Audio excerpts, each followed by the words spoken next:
In this video I'm going to be doing a two-headed solo game of Spirit Island. If you're not familiar with solo Spirit Island, usually you play as one spirit and you use a single island board. In two-headed Spirit Island solo play, one player plays as two different spirits. In this video I am playing as Thunderspeaker and Lightning Swift Strike. Thunderspeaker is red and Lightning Swift Strike is yellow. This is against Brandenburg Prussia 5, so the invader deck is quite significantly smaller than in the basic game. The first island type to be revealed was mountain, so at the minute that is my biggest concern.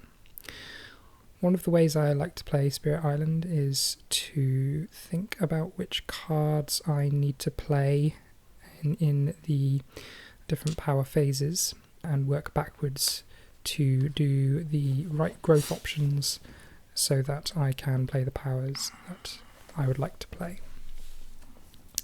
In this case, I'm thinking I'd like to do a sudden ambush with Thunderspeaker so that I can take out one of the explorers in one of the mountains. Voice of Thunder is a cheap card, so that pairs nicely with sudden ambush, which costs 2, and it also means that next turn I will have the right elements to activate Lead the Furious Assault and take out another town.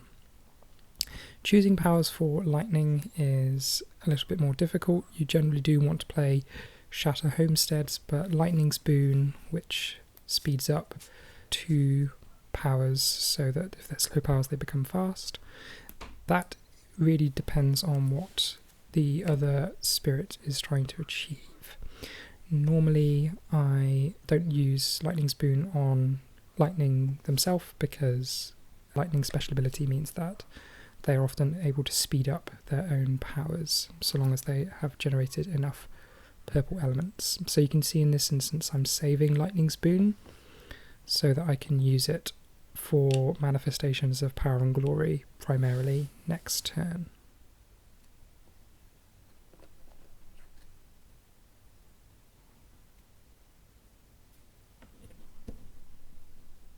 I did make a mistake in placing the early presence from Thunderspeaker. Given that sudden ambush costs 2, I do need to take the third growth option on Thunderspeaker's board there, which gains 4 energy, but I'm still placing from the card plays track so that I can play 2 cards, which I think is really important. As Thunderspeaker, you are quite weak if you only have a single card play. As for the presence placement for lightning, you can go with the place 1 presence and gain 3 energy option, particularly if you want to play Raging Storm, but I think as much as possible you want to build up sacred sites with the middle option of place presence at 2 range and then place a presence at range 0, so that I can begin to affect the board with Shatter Homesteads and Thundering Destruction. At this stage though, Thundering Destruction is difficult to achieve because you need at least 3 card plays to do it. With the presence placed, I'm particularly looking for Thunderspeaker to get into areas with Tarn so that I can gather them up into a bigger stack and activate manifestations of power and glory. For lightning, I am looking to build sacred sites in the areas of the board that have the most adjacency to other locations. As we enter the fast powers phase, I'm activating sudden ambush to kill off that explorer in the mountain, and the reason I chose that explorer is twofold. One, there is a blight in that land, so it prevents a build in a land that is already blighted, and also lightning has presence there, so another blight would lose lightning one of their presence, and obviously I want to avoid that.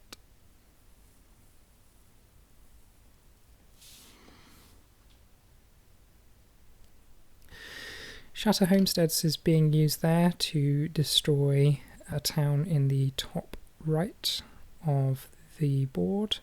Obviously this doesn't prevent the build because there is still an explorer, but it does mean that a city won't be built in the upcoming build phase, and that is important because it is very difficult to kill cities as lightning in the early stages of the game, but very easy to kill towns.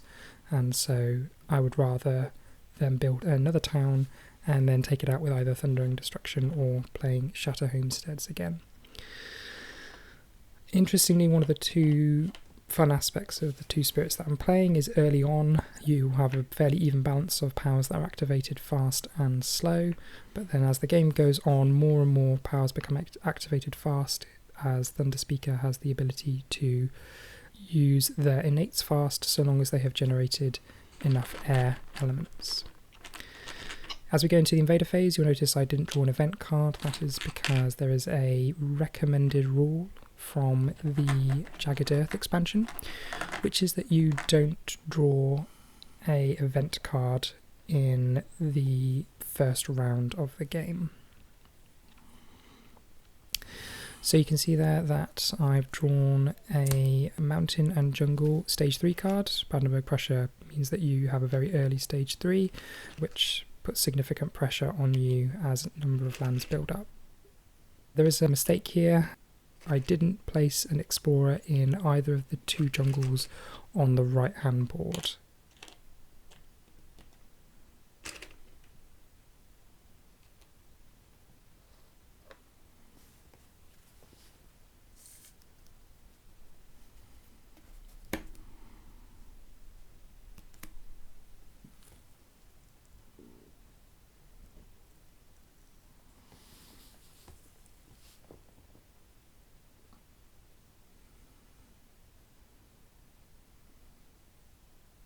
As we go into the slow phase, I have to make some decisions about where I am going to use Thunderspeaker's ability to gather the warriors.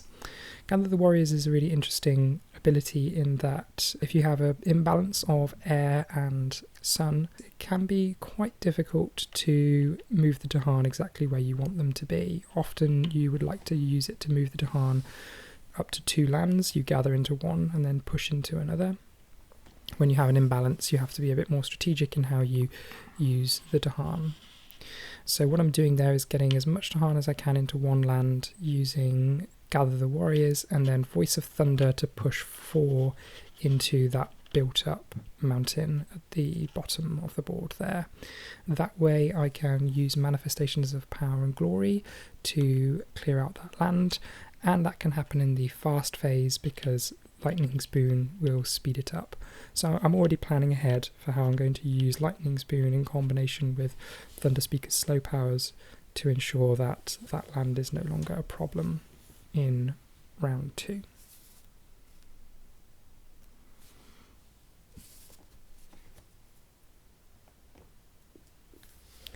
So as we go into the spirit phase in round 2, I would really like to use the place 2 presence option from Thunderspeaker's growth track, as it will enable me to get more coverage of lands with Dahan. Given that the presence is restricted to lands that have Dahan, I am choosing to activate the 2 on the right hand side of the board, as I already have a number of presence on the left board. The top left of board D, that wetland up there, is not looking great as I don't have any Dahan or presence up there, but with Lightning's range 2 on Shatter Homesteads, I'm hopeful that I'll be able to keep it under control once a wetlands card is drawn. With Lightning, I am continuing to invest in their energy track, and given that this turn I am planning to play Raging Storm, I do choose to gain the 3 energy so that I have enough to play all the powers that I would like to play. Of course, I do have a fairly big problem with the very bottom right mountain there on board C, as it is out of reach for both of the spirits at this stage and is built up enough such that I'm going to have to wait until my spirits are stronger before I can hope to clear it out.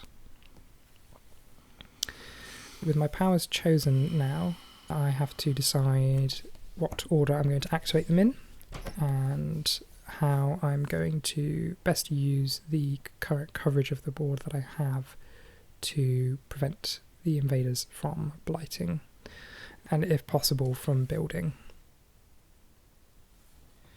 Moving into the fast powers now, you can see I choose to use Lightning's Boon so that Thunderspeaker can do 2 of their powers fast. This will include Manifestations of Power and Glory, which is going to do 4 damage in that mountain at the bottom of board D. 1 for the presence times the 4 Dahan that I have, generating 2 fear, 1 for the card and 1 for killing the town. It also clears out the explorers in that land, so they will no longer build there. Words of Warning is going to be used to defend the mountain at the top, which will be sufficient to defend the Dahan and the land, as there's only a single damage remaining. Raging Storm is going to be used to kill an explorer to prevent them from building. Not the most efficient use of that card, but sometimes it is the only way that you can get value early in the game.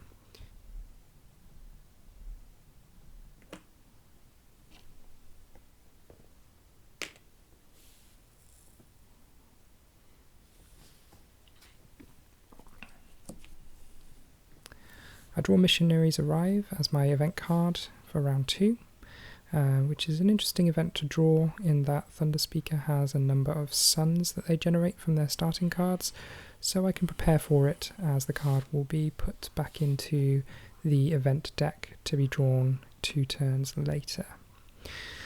Unfortunately, I don't have enough yellow or energy to activate the bottom option currently, so I'm forced to have to draw 2 cards from the minor power deck, which has a negative effect if I don't draw a sun and a mildly positive effect if I do.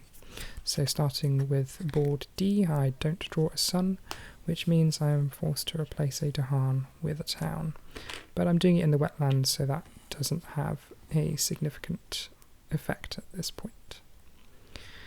The second card I draw does have a sun, luckily, so I would choose to push the explorer from that jungle at the bottom. I have now rectified the issue with the explorers in the jungles. Then I will use the beast part of the event card to kill the other explorer in the jungle at the top right. So that has solved a number of issues in that I don't have to worry about a proportion of the mountains in the game, and a good number of the jungles have also been solved.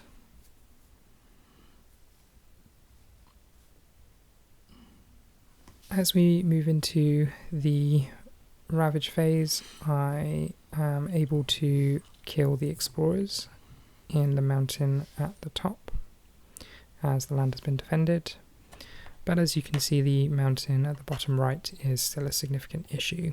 It's got a city and a town and is about to build again. 2 Dahan are killed, but luckily I don't have presence as Thunderspeaker nearby, which means that I am able to retain all of my presence, and losing a presence at this stage would be quite a significant blow.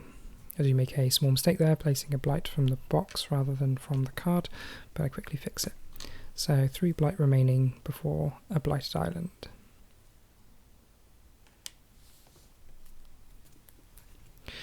So we have a Sands come up as the Explore card, and it additionally has Escalation as a Stage 2 card. Escalation for Brandenburg Prussia is that you place a town on each board in any land that doesn't have a town, which does create some interesting decisions, as you have really 2 choices. You either place in a land that isn't a problem and make it into one, or you choose a land that is already a problem and make it worse. Obviously you can't choose a land that has a town in it already, so generally you're choosing a land that has a city.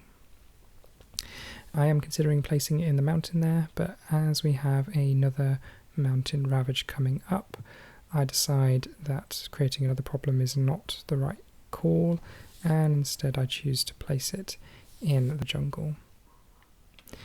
This is already a problem land, so I'm just making one problem bigger, which is usually easier to solve than creating lots of little problems. The other town on the other board I decided to place close to Lightning's sacred site so that I can easily take it out with either Shatter Homesteads or Thundering Destruction. Given that it's a wetland, which I don't need to worry about for at least a couple of turns, I think that's not a bad place to put it. Now, as we go into the slow powers, I am using Gather the Warriors.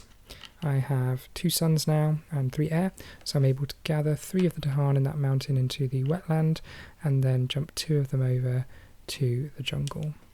Incidentally, that strip of wetland running down board D is a really interesting land as it gives you a lot of mobility from the centre of the board.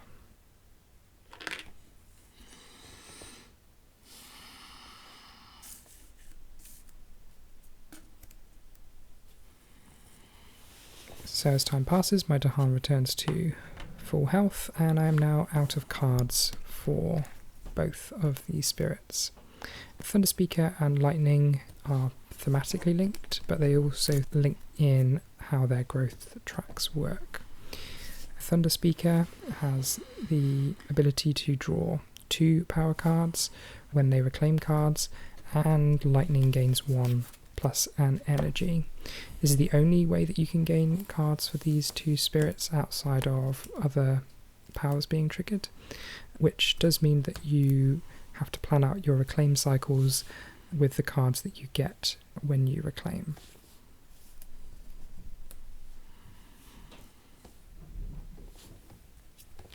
So this is Thunderspeaker's card draws now, and right off the bat I've drawn some pretty strong powers. As you can see, they have the elements that I'm after. Air, fire and suns are the most important, with red as a secondary concern. The most enticing one at this stage is Fire in the Sky, for a couple of reasons. Firstly, it has a yellow, which will work for the Missionaries Arrive card, which I know will be recurring. But Visions of Fiery Doom is also a solid choice, as I'm likely to have the fire to generate the second effect. Veil of the Night's Haunt has a powerful ability for Thunderspeaker, as they are able to put the Dahan in the right place, but at this stage I am more concerned about getting the right elements, so I decide to pass on that. Fire in the Sky also places a Strife, and that has a pseudo-defend effect. You can see that I am really torn here between choosing Veil the Night's Haunt and Fire in the Sky. I think in a lot of situations I would choose Veil the Night's Haunt, but the event card is a real decision point that I have to take into account, and in the end I opt for Fire in the Sky, which is going to pull quite a lot of weight over the course of this game. Moving on to the second of Thunderspeaker's powers now, I have another set of yellow elements to choose from. In a lot of circumstances I would choose to take Drift Down into Slumber, as it is a defend card at range 2, which is quite significant, but it isn't hugely synergistic with Thunderspeaker's elements aside from the air, and it's only a useful defend card in certain locations. Call to Isolation, which is good elements for Thunderspeaker and is also a 0 cost card, makes it a pretty solid choice. In pushing invaders, it can allow me to prevent certain lands from blighting.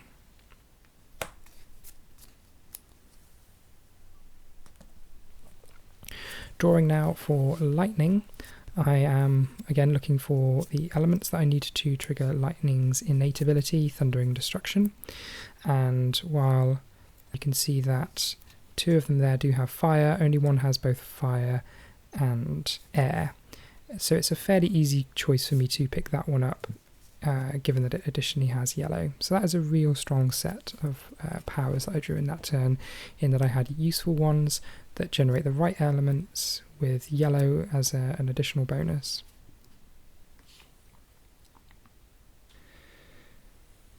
So going into round 3, I have 2 card plays as Thunderspeaker still, and 2 card plays as Lightning Swift Strike. So I'm fairly restricted in which cards I can play, although my aim over the course of this Reclaim cycle is to build up to 3 card plays for both spirits.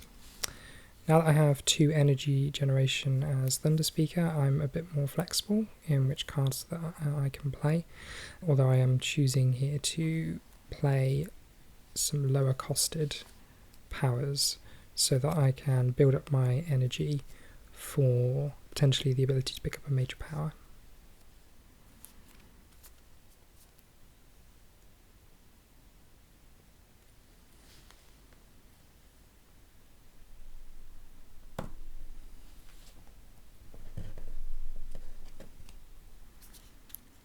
With Lightning, I am considering playing Shatter Homesteads so that I can take out another town, which is likely to be a problem this turn. Because Lightning's energy generation is also at 2, Lightning has a number of problems with regards to their energy generation. Their cards on the whole are costing more than Thunderspeakers at the minute. So I have to be quite considerate about how I use the energy that I'm generating.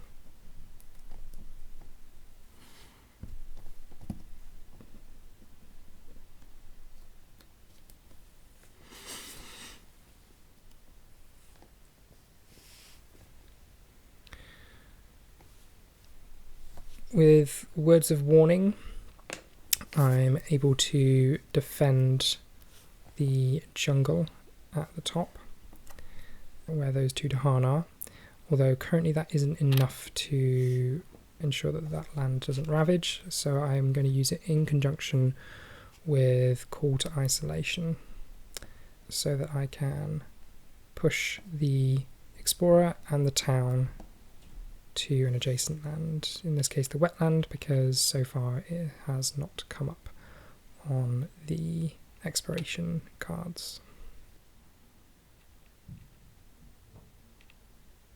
I decide to split where the invaders go, pushing the Explorer to the sands and the town to the wetland. The reason for that is it opens up opportunities for Raging Storm to kill multiple Explorers.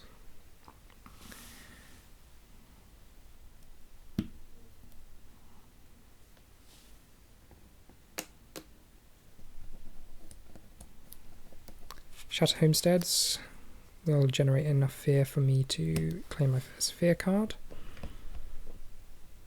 And I'm taking out the town in the jungle at the bottom of board D so that I can prevent another ravage in that land. It's important to note that Shatter Homesteads effectively generates 2 fear, 1 for the card and 1 for killing the town, so I generate 1 to get to my first fear card and an additional fear.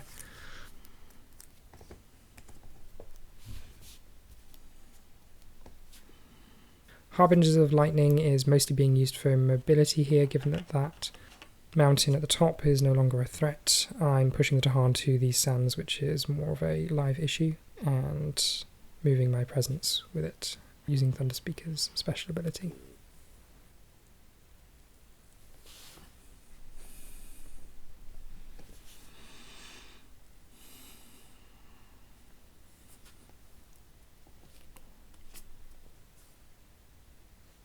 Moving into the invader phase, I have to resolve an event card, which is New Species Spread. This presents another challenge in that, similar to Missionaries Arrive, it is a card that has either a positive or negative effect, with a positive effect if you can spend 8 energy, 4 per player, with cost reduced by having access to moons. Now, currently I do not have access to moons, but choosing the top option, which is the negative option, it will get shuffled in so I can prepare for it in 2 turns' time. I'm looking to draw slow powers here in order to not have the negative effect, which is to place a blight, and I have to draw 1 card per board. So that's the first card, which you can see is a fast power, so that unfortunately is going to place a blight.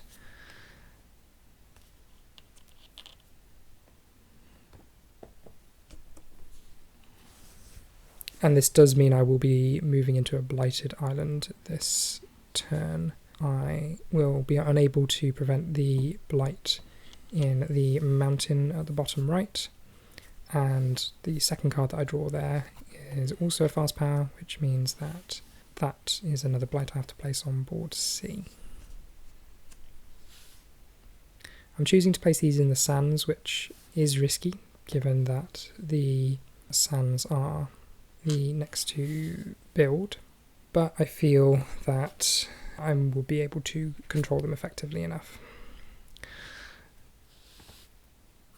The disease does kill a Dahan, and it is quite sad that that card is going to recur, because even though I'll be able to choose the positive option of the top part of the card once it comes up, there will be another disease that is placed, because the entire event is resolved again, and that does mean that another Dahan will die.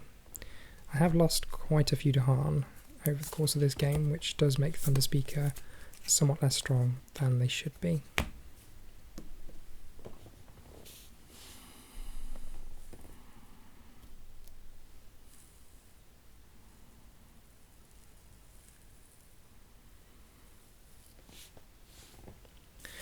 The card is fairly significant in that it prevents building in the 2 lowest lands on each board that would be triggered, so the 2 lowest sands in this case, which is board 4 on D and board 2 on C. Even though C would be prevented anyway because of the disease, it is nice to keep that disease around as it amplifies certain events and powers. That does now mean that Raging Storm is quite powerful in that sands, as it would both prevent a blight and kill off 2 explorers.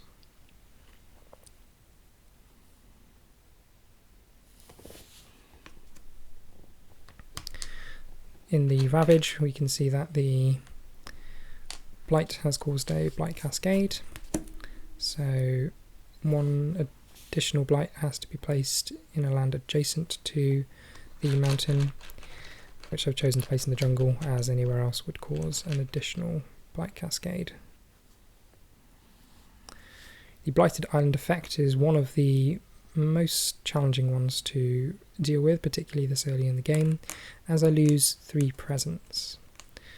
Whereas this isn't a massive negative for lightning, it is extremely difficult for Thunderspeaker to lose presence early on, as they rely on having significant numbers of presence around the board to trigger manifestations of power and glory and lead the furious assault strategically to clear out invader spots. And with fewer presence, it means that my ability to build up several Dahan stacks is quite significantly reduced. I'm likely over the course of this game to only have 1 stack of Dahan that is sufficient to clear out built up invader lands. So long as I can keep sacred sites with lightning on 1 on each side of the board, I am in a good position there, but you can see it is taking me a while to decide which of Thunderspeaker's presences I should destroy. Luckily, I am not in a position where I will immediately lose the game as a result of this, which can happen if you only have 3 presence down. But I am now reduced to just 2 presence remaining for Thunderspeaker, and 2 presence remaining for lightning.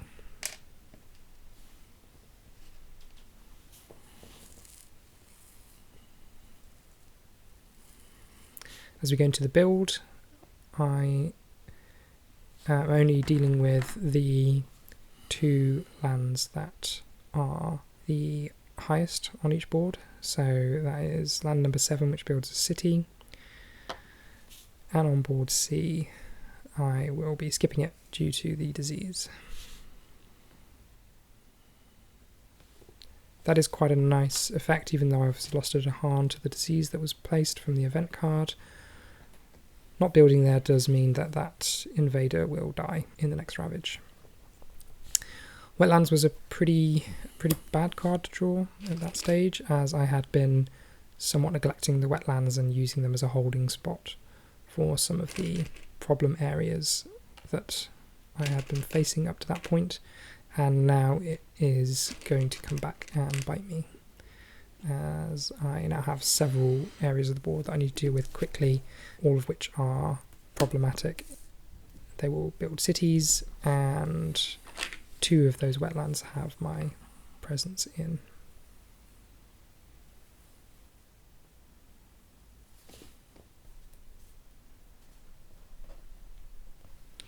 Triggering the escalation effect of Brandenburg Prussia, I have to make a decision about where I am placing those towns that doesn't create more issues for me. You can see that I am choosing to place a town in the sands, and the reason for that is that I have multiple options for dealing with that town in the fast phase, including Fire in the Sky, Manifestations of Power and Glory, and Lead the Furious Assault. So that feels like a safer call. With Gather the Warriors in the slow phase now, I'm moving into that sands, and with another presence there I will be able to do 6 damage with Manifestations of Power and Glory to clear it out. So I am setting up for next turn using Lightning Spoon to ensure that manifestations can trigger in the fast phase.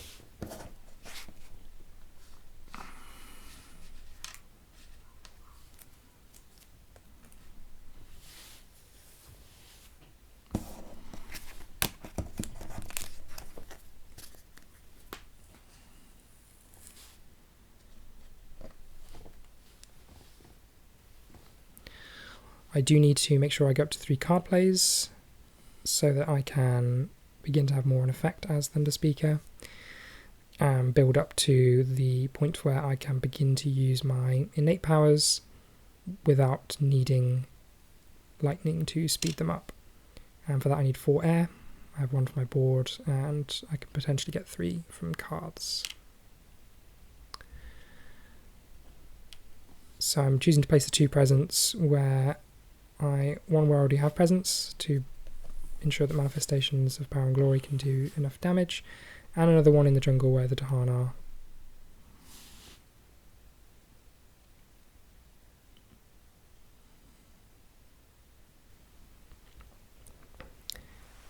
Placing a presence as lightning is again about building up sacred sites so that I have options for triggering Thundering Destruction, and I'm now in a position where I can go to 3 card plays as I'm gaining 3 energy a turn.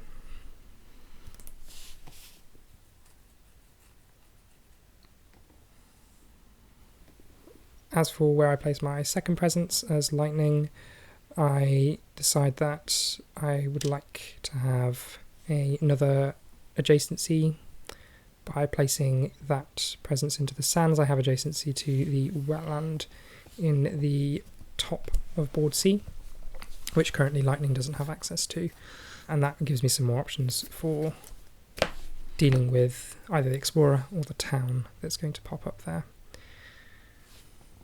So much of your presence placement is about giving you options, which is why lands that have adjacency to multiple areas, particularly ones you don't have access to already, are at a premium. While I could use Thunderspeaker to deal with that problem, there's more flexibility in having a presence there from lightning as well, particularly as lightning has more options at range, whereas Thunderspeaker tends to operate at range 0. So obviously I'm playing Manifestations of Power and Glory, as I need that to clear out that sands in the bottom of board D. And I'm also thinking about whether I can gain the elements to play Lead the Furious Assault and also have the yellows next turn 4 missionaries arrive.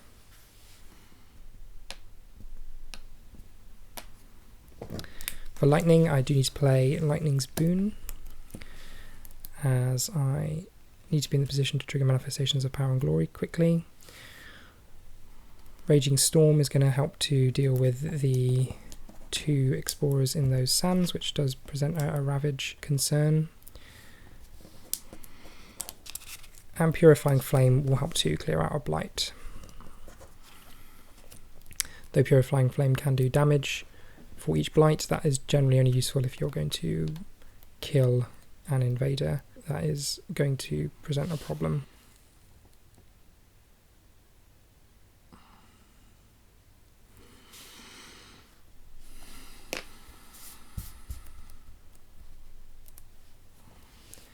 So triggering manifestations of power and glory quickly clears out that area, generating 4 fear, 2 for the city, 1 for the town, 1 for the card itself. And that's getting me closer to another fear card, which I do need to be earning at this point to start counteracting some of the setbacks I've had as a result of the event cards not falling in my favour and the Blighted Island destroying my presence.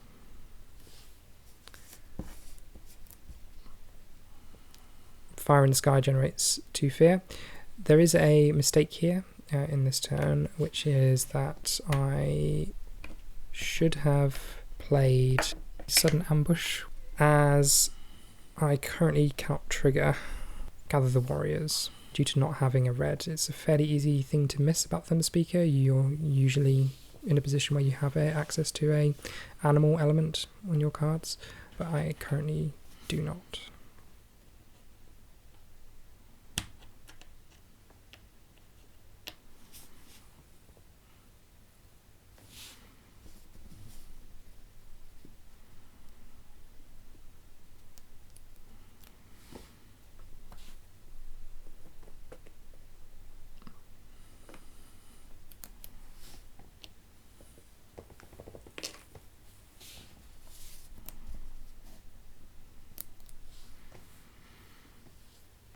Thundering Destruction there kills a town in the wetlands to prevent that from building up to a city, and Purifying Flame removes a blight. I decided to remove it from the mountain again as I want to avoid any blight cascades in that region of the board, and I have to trigger it from a sacred site, which limits my range.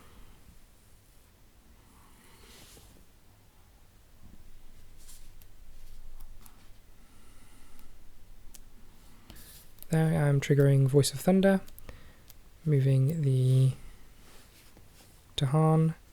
That is also happening in the fast phase due to the Lightning's Boon card.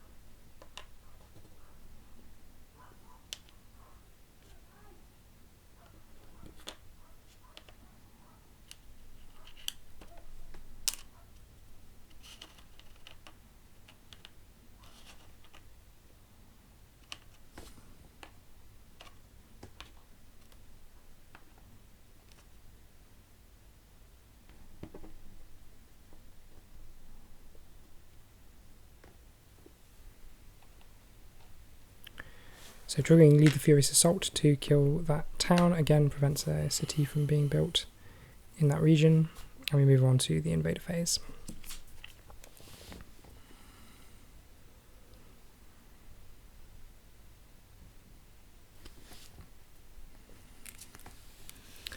Promising Farmland is often quite a difficult event to handle once the island is blighted, but I am in a position where I can choose jungle as the land type that gets ravaged, and it only affects one board, or one land rather, as the other jungles have been mostly cleared out.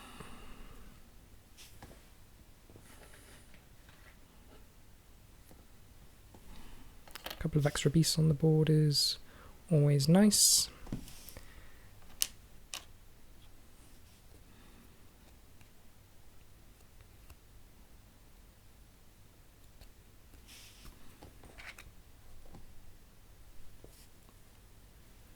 And I now resolve the fear card.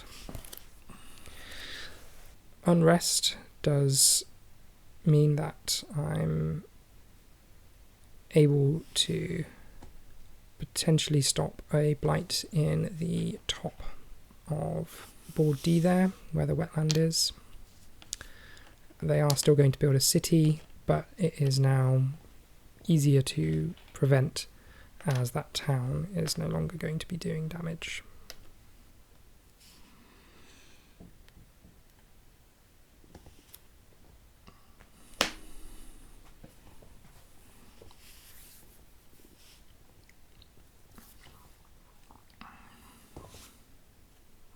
That strife prevents the town from doing damage, and the Dahan fight back and kill the invaders there.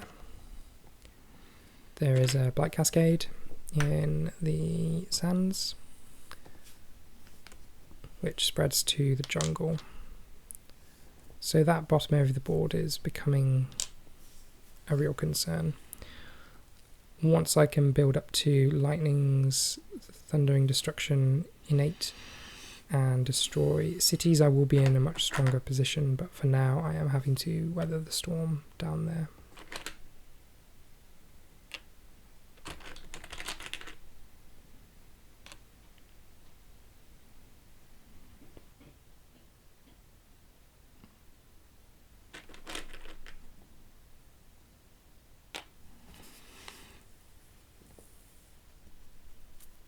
Mountains coming up again is rather distressing, but probably easier to manage than coastal lands, as 3 of the biggest problems in the game at this stage are coastal lands, being the wetland in the top left and the sands in the mountain in the bottom right.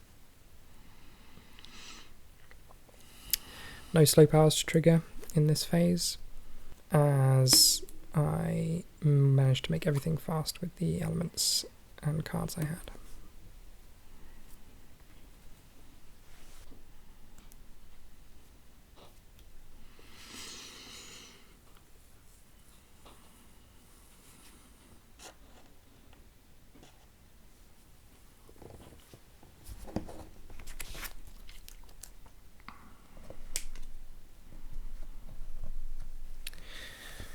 Moving into round 5, I am once again in a position where I need to reclaim. I also have to place the 2 towns from the escalation, which I had forgotten to do.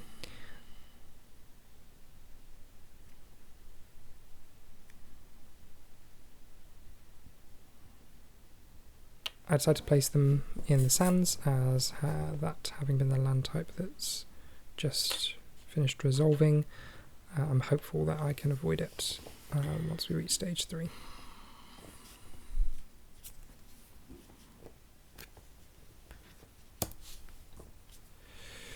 Drawing now for Thunderspeaker's Reclaim.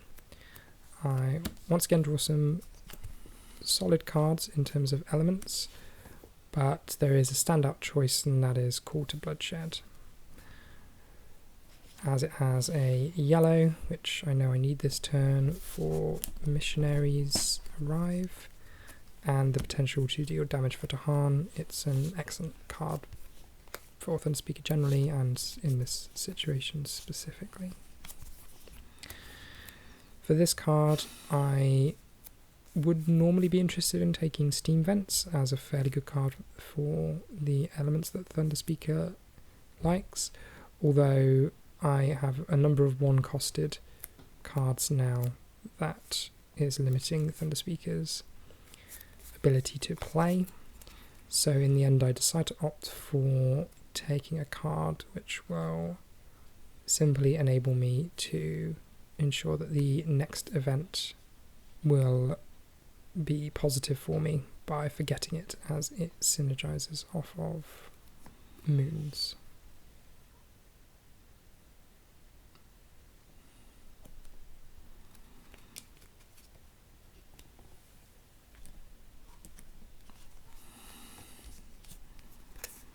Now I am drawing a card for lightning, and this is a really key card that I draw here. Quicken the Earth Struggles. This card is going to do a number of things for me this game. It's a moon, which is again important for the event after next, but in that it also does 1 damage to each town and city in a land, means that I can combine it with Raging Storm to do significant damage to all the invaders in a particular land.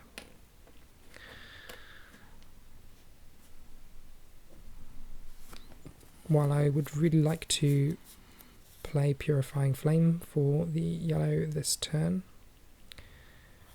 it is best used in combination with Quicken the Earth Struggles and Raging Storm. Given that I now have 3 card plays with Thunderspeaker, I am in the position where I should be able to resolve the Missionaries Arrive event positively.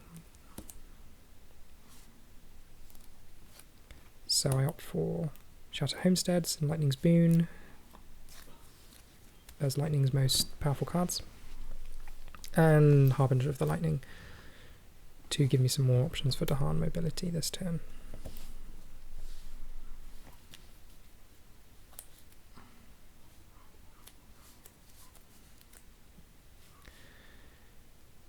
Choosing cards for Thunderspeaker now is all about maximising the yellows that I play.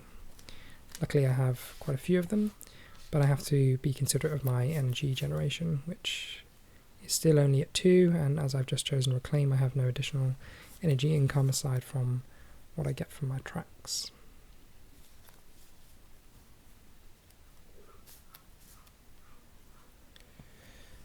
The 2 most problematic lands this turn include the wetland that has our presence in, and the mountain in the bottom of the board. The other lands I could let blight if I absolutely had to, but triggering blight cascades at this point or destroying my presence as a result of blight placement would be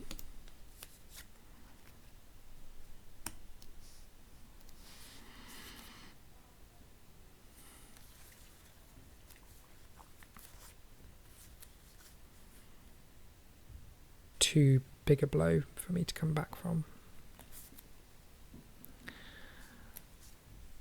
I am considering playing Sudden Ambush here, but I do need to play as many yellows as I can.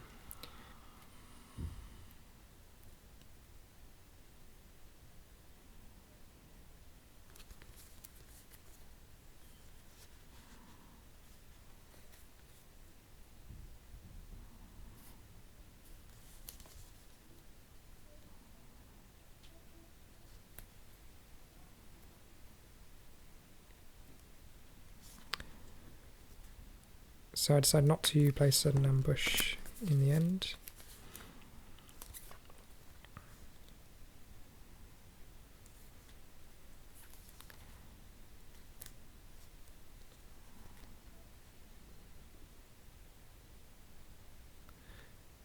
Set up for Fire in the Sky, which has all the elements I need and can potentially solve one of those wetlands this turn by placing Strife.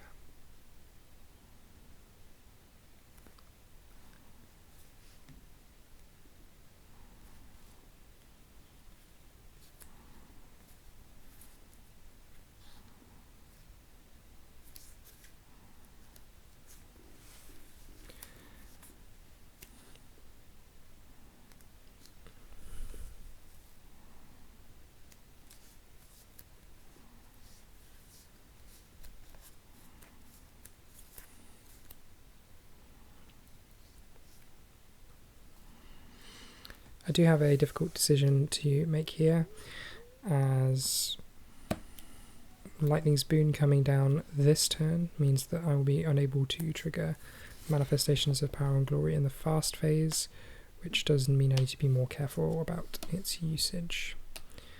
But I opt for Voice of Thunder as a cheap card that has the elements I need. Given that I am not playing 3 purple this turn, I only have 2 for my cards, I can use Lightning's Boon to trigger my Innates fast or my 2 slow powers fast.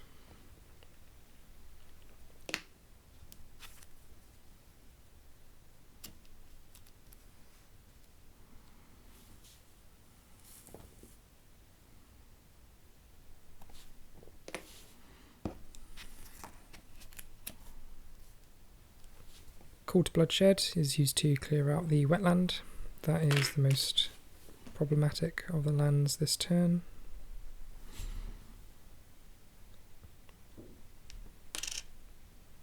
And then Gather the Warriors, which is being triggered in the fast phase thanks to Lightning's Boon. Ensures that my Dahan can start moving towards the wetland in the top of the board.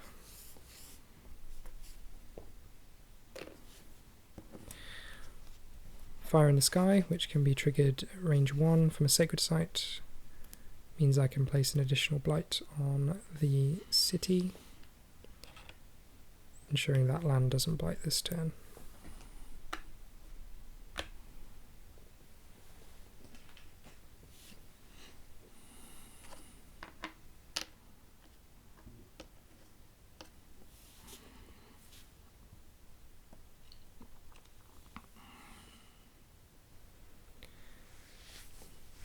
I also have some good options now with those 4 Dahan there for Voice of Thunder to move to whatever the most problematic spot is next turn. Shatter Homesteads deals with another one of the wetlands, and Thunder and Destruction the other. So I have managed to solve all of the wetlands this turn and prevent more blight from being placed.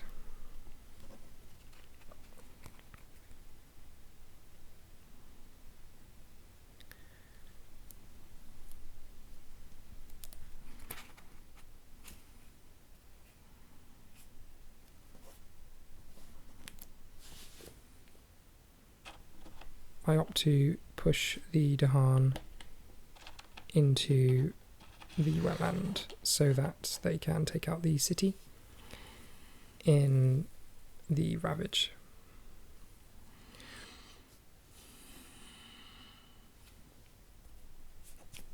The event card is Missionaries Arrive again, and I'm now in a position where I can trigger the positive effect. Although cities will do additional damage in the Ravage, there is only one city that is affecting, and the Strife cancels that out.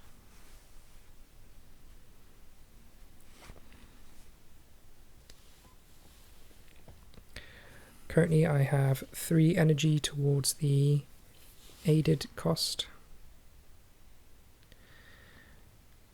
and so I have to get another 5, which means forgetting one of my powers for 4 or discarding 2 for 4. I opt to discard 2. That's 7 plus 1 energy from lightning is the 8 I need to trigger the bottom half of Missionaries Arrive.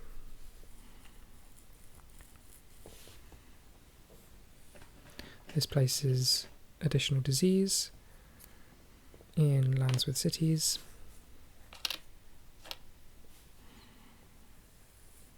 and generates some additional fear.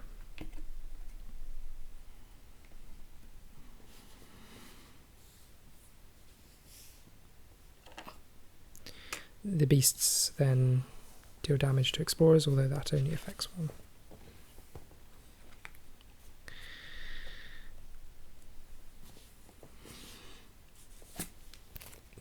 Depart the Dangerous Land is not a hugely effective card at this stage in the game, as the beasts have just attacked explorers, and as Thunderspeaker, my Dahan have done a good job of clearing out explorers in the lands that they move to.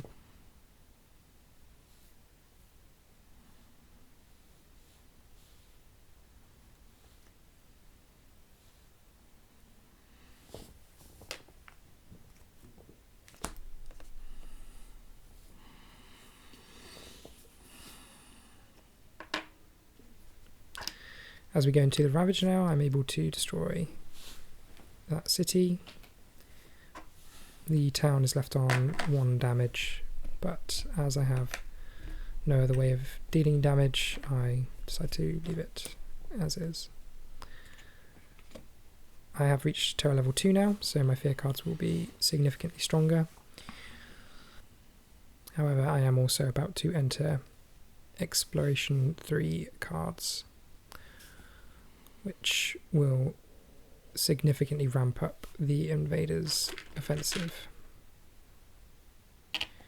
Now going into build, we place additional towns in the mountains, which at this stage I am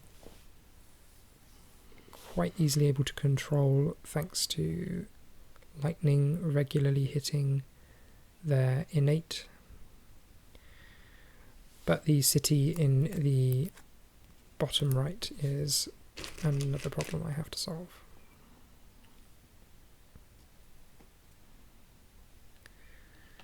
Exploring into jungles and wetlands is less of a problem than if it was another mountain card at this stage, but having just finished dealing with the wetlands, it is now once again a concern I have to take into account.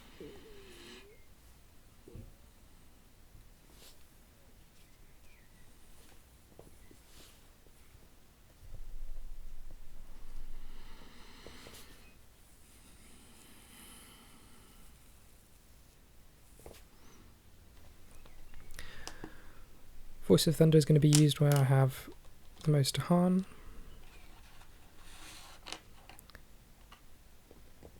Moving into the mountain and then using Lead the Furious Assault to clear out that town, which means I no longer have to worry about that mountain in the subsequent turn.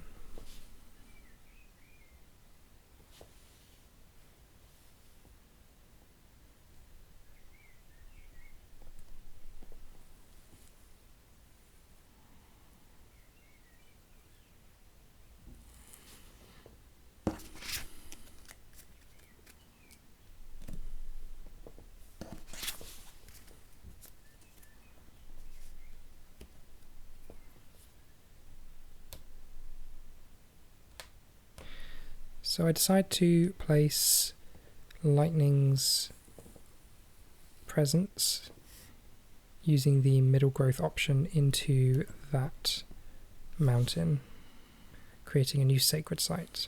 And the reason for this is that I am then able to use Quicken the Earth Struggles, which is a range 0 sacred site power, and I will be able to combo the damage to clear out that land.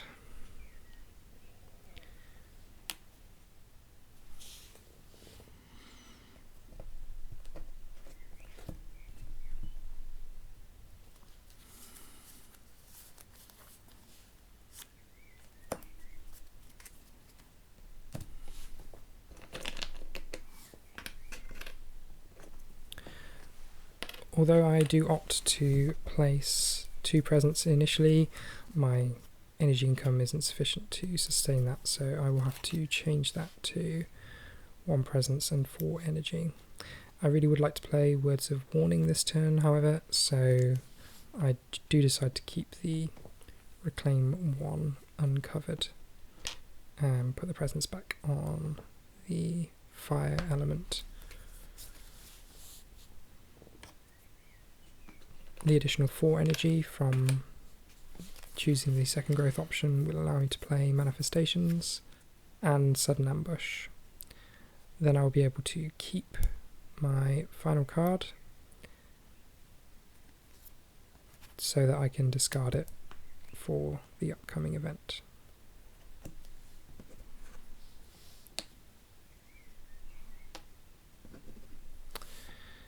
The 3 powers that I'm playing as lightning are exactly what I need to clear out that mountain in the fast phase.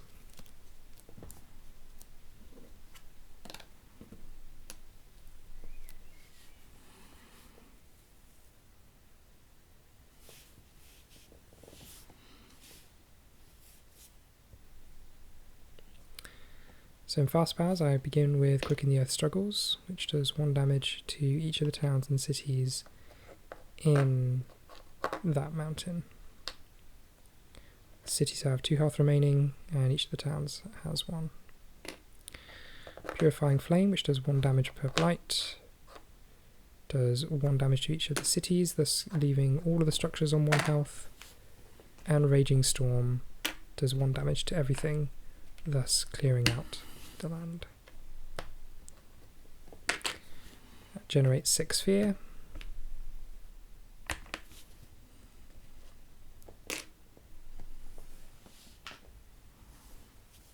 This does put me in a much stronger spot than last turn, as I no longer have to worry about that bottom mountain.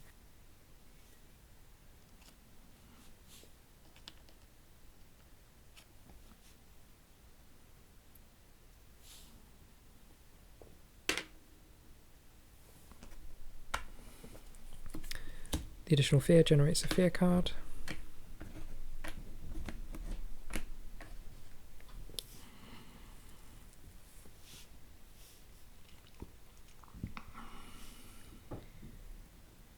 And I'm able to use Lead the Furious Assault to remove a town from one of the spaces that has 2 Dahan in.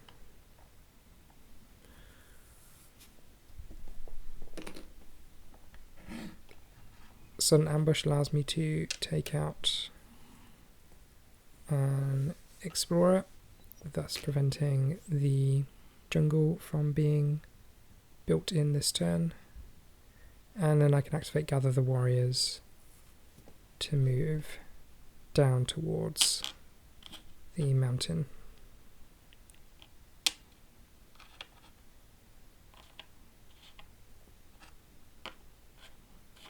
Words of Warning can then defend in the mountain.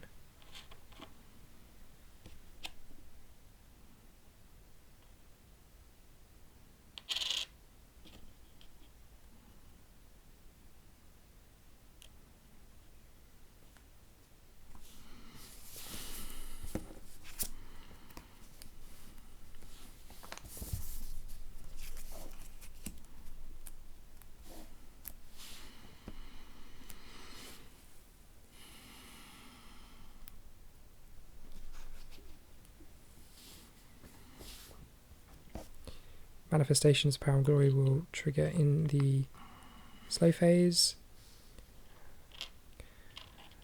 I decide that using my 2 sons from Gather the Warriors to push 2 Dahan into the jungle is more efficient, as I'll be able to kill both Explorers as well.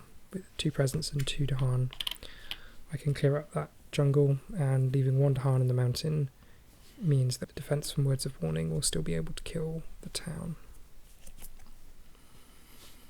Drawing New Species Spread again, I am in a position where I can forget both Here Be Monsters and Quicken the Earth Struggles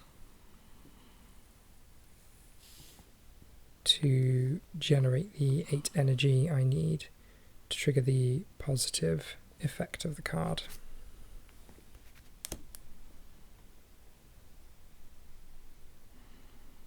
Fortunately, this does mean I'll be placing another disease. in a land that has Dahan and losing yet another Dahan.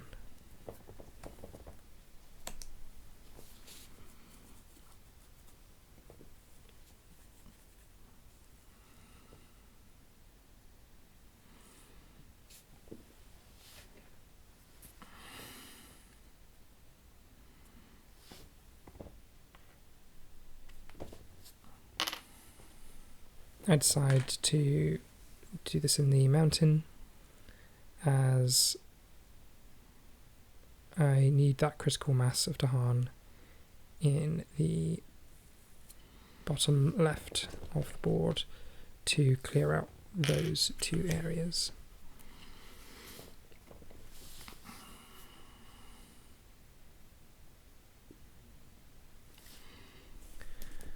With the event card resolved, we move on to fear cards.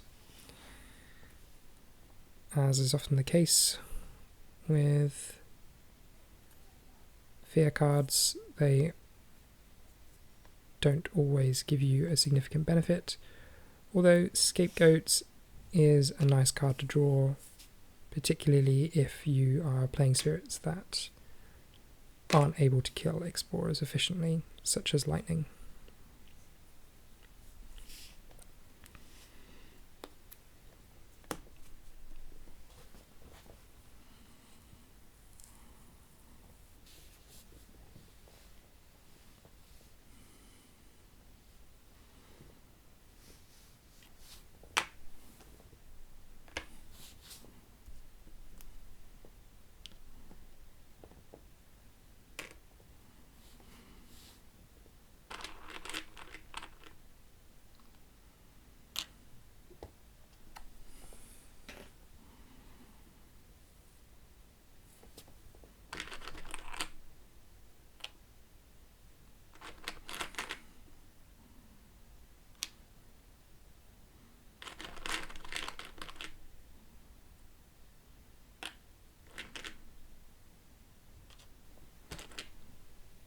In this build phase, I am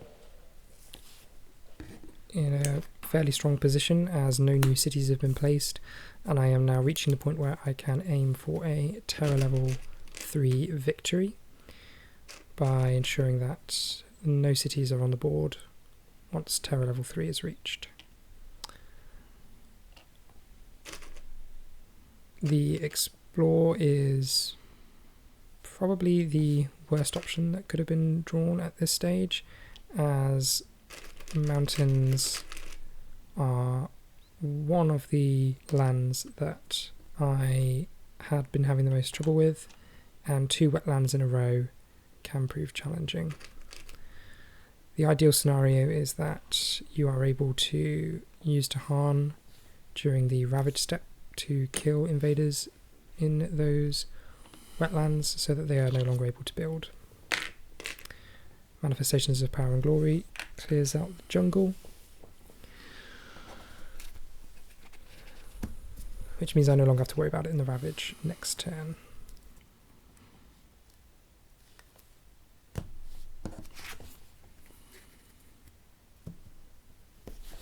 Going into round 7, I am once again reclaiming.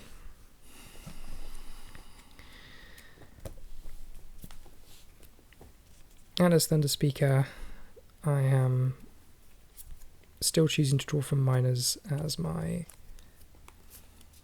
energy generation remains low.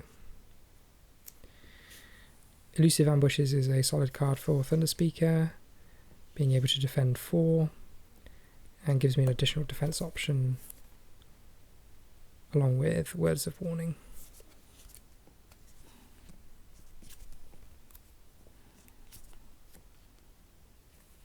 As for the second card, I have some fairly strong options to choose from, but one of the most significant issues is the lack of presence, and because of that, Sky Stretches to Shore enables me to reach areas of the board that are otherwise challenging to reach. Although the elements aren't perfect for Thunderspeaker, the sun and the air are nice to have, although I do have those in plentiful quantities. So I am considering whether any of the other cards can potentially be useful for me.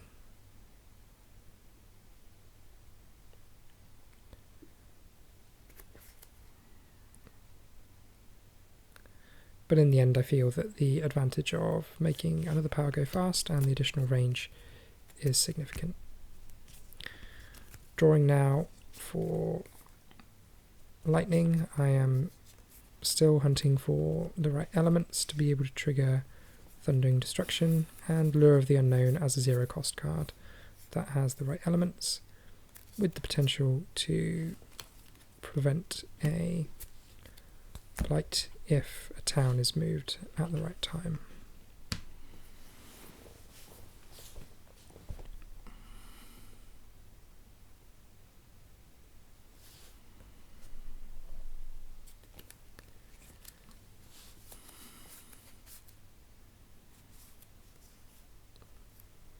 I have to be careful with my energy this turn, as I will only be gaining an additional 2, so I have 4 energy to work with.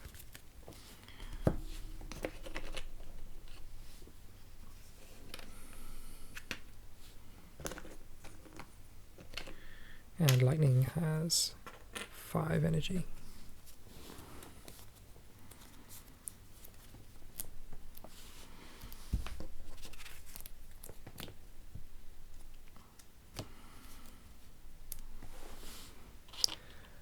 Harbingers of the Lightning allows me to move the Dahan into the mountain so that I can gather them and my presence together before using Gather the Warriors in the fast phase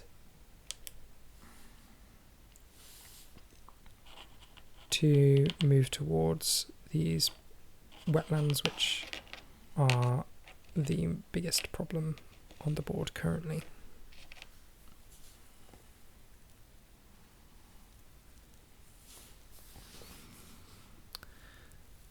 Though I could continue to move with my 2 suns, I opt to stop in that wetland and then trigger Call to Isolation to move explorers, all 3, to the wetland on board C. Again, this is following the rule that one big problem is easier to solve than lots of little problems. Finally, Lead the Furious Assault clears out the wetland.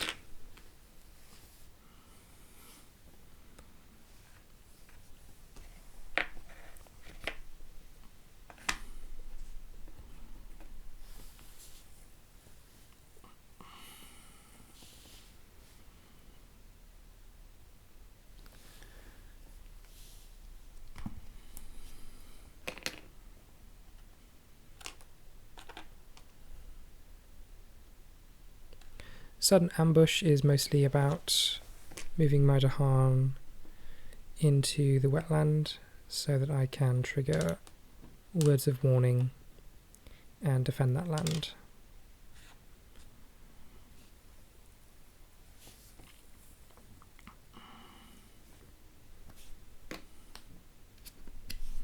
This leaves the wetland at the top left and the wetland of the top of board C as the only 2 spots that will ravage. Thundering Destruction clears out one of the jungles and Shatter Homestead's the other.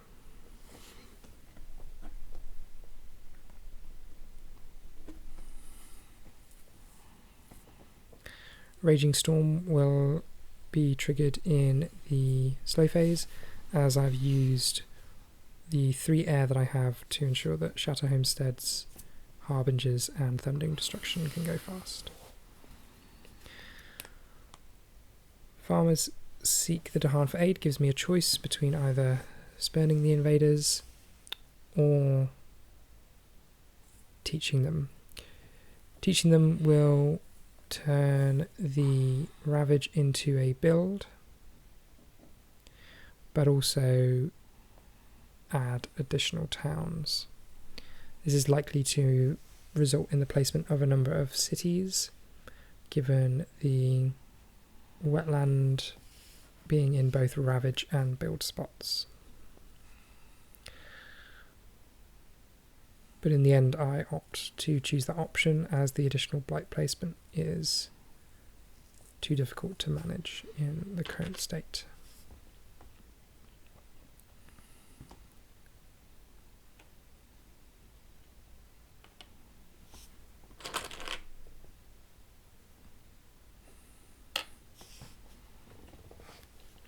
Once again, I have a placement of disease that will kill Dahan.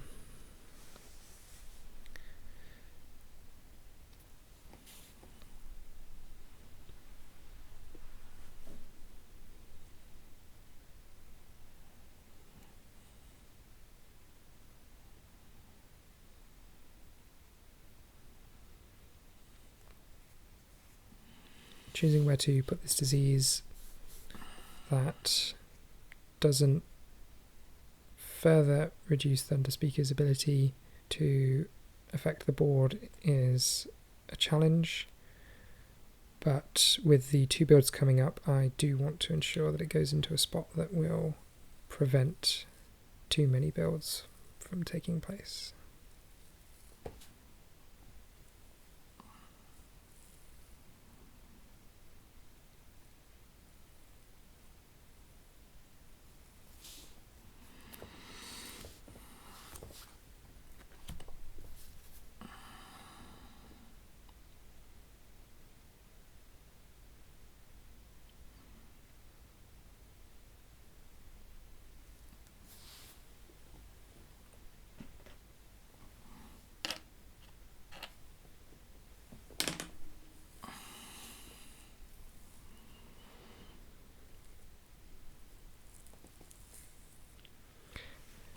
With the builds happening now, I am in the unfortunate position of a number of cities being placed.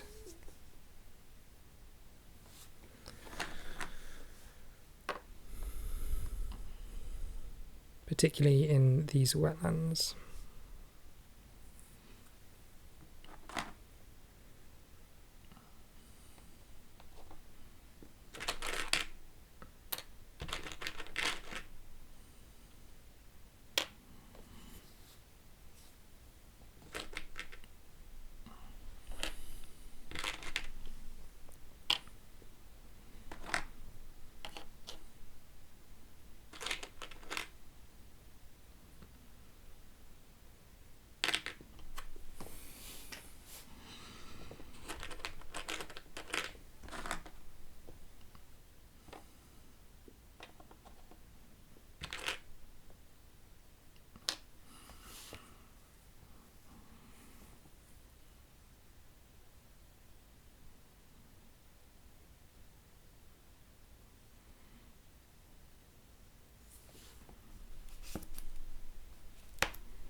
Once again, we have an Explore card that has wetlands on it, and it's increasingly clear that if I'm going to win this game, I need to solve these 3 problem wetlands as soon as possible.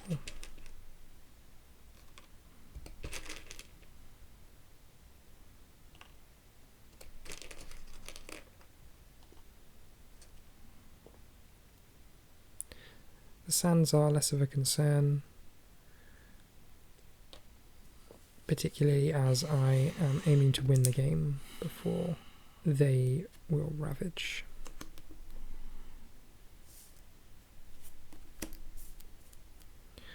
I only have 1 Explore card left in the deck now. The loss condition is if you have to draw a card but can't, so I have 2 more turns.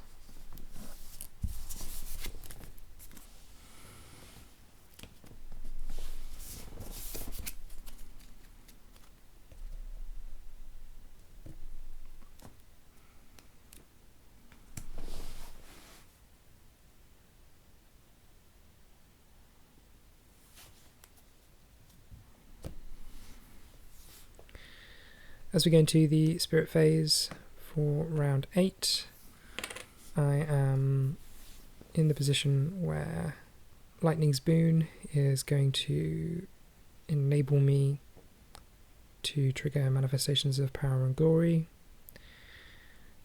and with enough Tahan and enough presence in the wetland in the middle of board C, I will be able to clear it out. In order to do this, I will need Tahan mobility from Gather the Warriors, so I'll need at least 3 air and 3 suns to cover the 2 distance.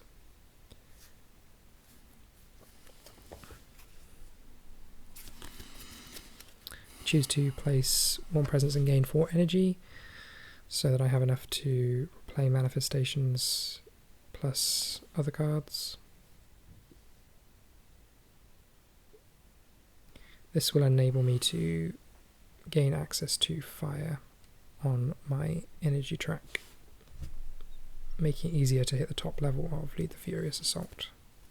I choose to place it in the wetland, as the most important thing now is to have enough presence in that land to be able to deal enough damage with manifestations. Another option is to try and defend that land, which is possible with both elusive ambushes and some damage from Call to Bloodshed or Strife from Fire in the Sky.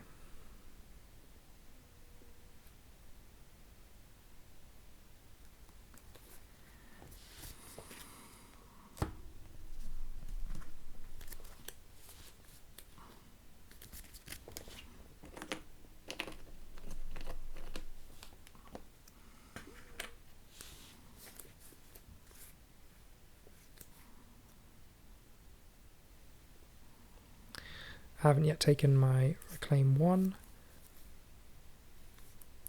I opt for Words of Warning as the most versatile as a defense card.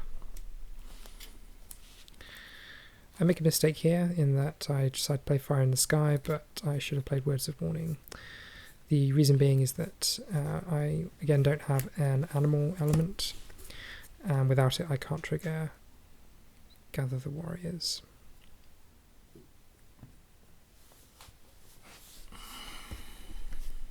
So Fire in the Sky being placed there ensures that that land is no longer at risk of being blighted. Given that I should have played Words of Warning, the other solution was to use Call of the Unknown to move the town in that mountain down to the jungle instead.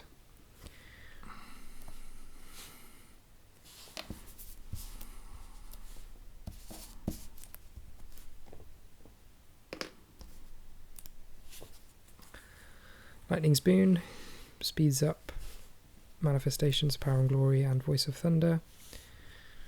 I have 4 air elements, so I'm able to also trigger each of Thunderspeaker's abilities fast.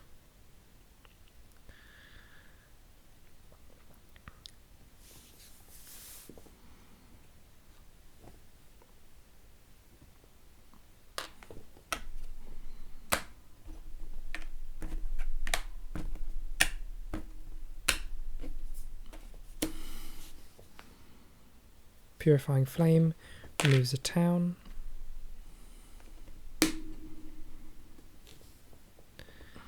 And Thundering Destruction removes another town on the left hand side of the board.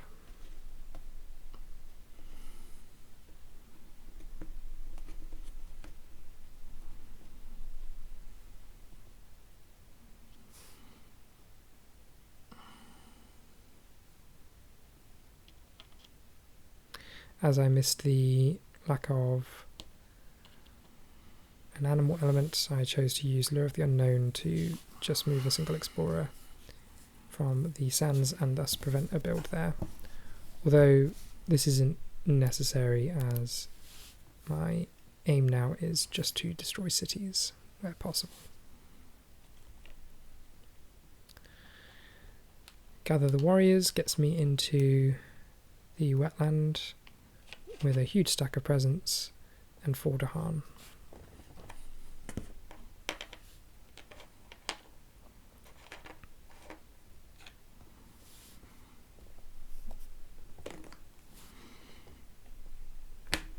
And Manifestations of Power and Glory clears out the cities and the towns in that wetland.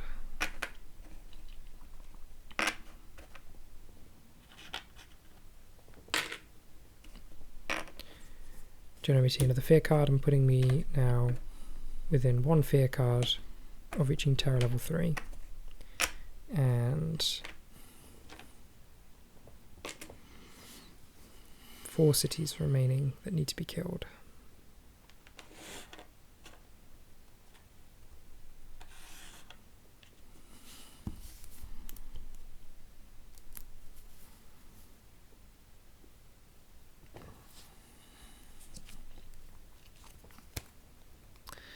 The event is tight-knit communities. This causes more blight to be placed. I could choose to destroy presence here, but again I am extremely limited in terms of my range, and I opt to attempt to win the game before the blight becomes an issue. I am put in the position of having to lose a presence from Thunderspeaker, however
Dahan Threaten doesn't really achieve much, as with Thunderspeaker I am generally clearing out areas that have Dahan and invaders in them at the same time, and so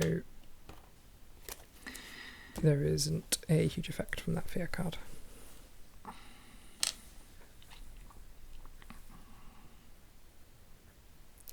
A single blight is placed in the wetland at the top, and there is a blight cascade in the mountain at the bottom.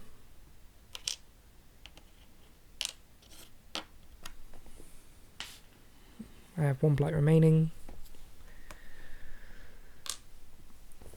so I really now am in a position where I have to win in the fast phase next turn, particularly as I am now out of explore cards.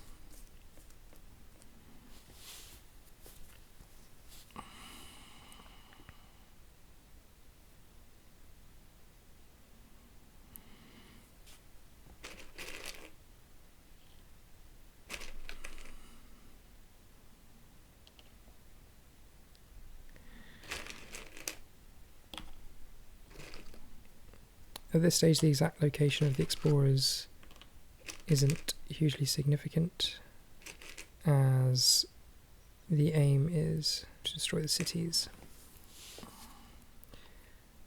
I did forget to resolve the building in sands and wetlands there, although with the diseases I am lucky enough to not be in a position to place any further cities, thus leaving 4 more to destroy.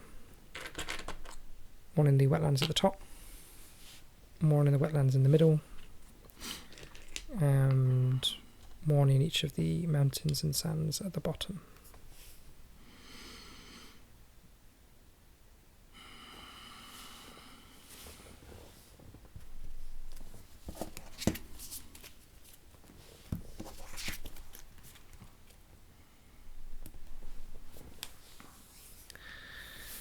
Going into the final round, I have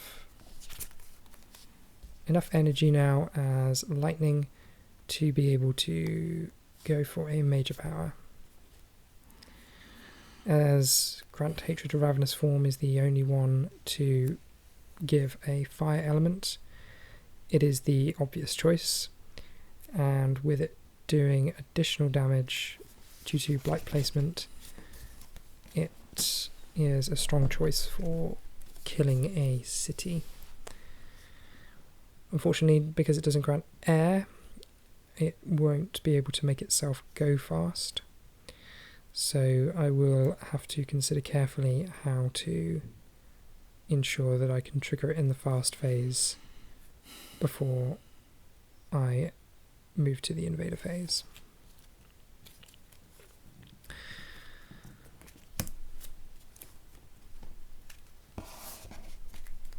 I will say that determining how to resolve this round took over an hour, in particular because I thought I had a solution and proceeded to resolve it before realising that I had made a mistake with the card Sky Reaches to Shore and used the distance on a land that wasn't on the shore.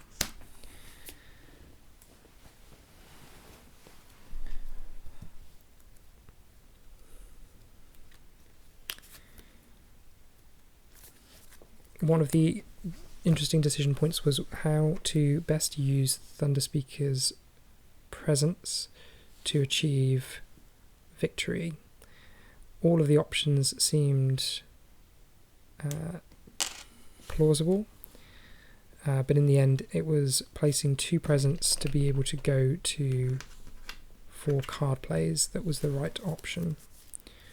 The reason being is that I needed enough elements to be able to trigger Gather the Warriors and move the Dahan from the sands down to the mountain at the bottom of the board.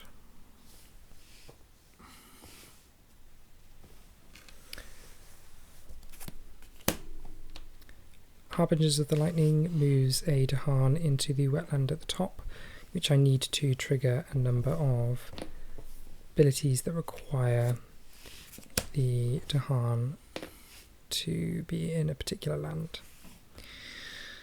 I trigger Lightning Spoon to make 2 powers go fast, although I'm not triggering those at this stage.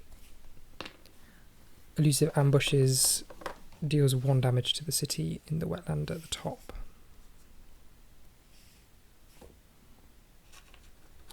Next I am using Gather the Warriors, which is going at fast speed thanks to Lightning's Boon. I don't have the 4 air that I need to do it innately. And I move into the mountain. Call to Bloodshed does 3 damage, 1 for each Dahan, and kills the city.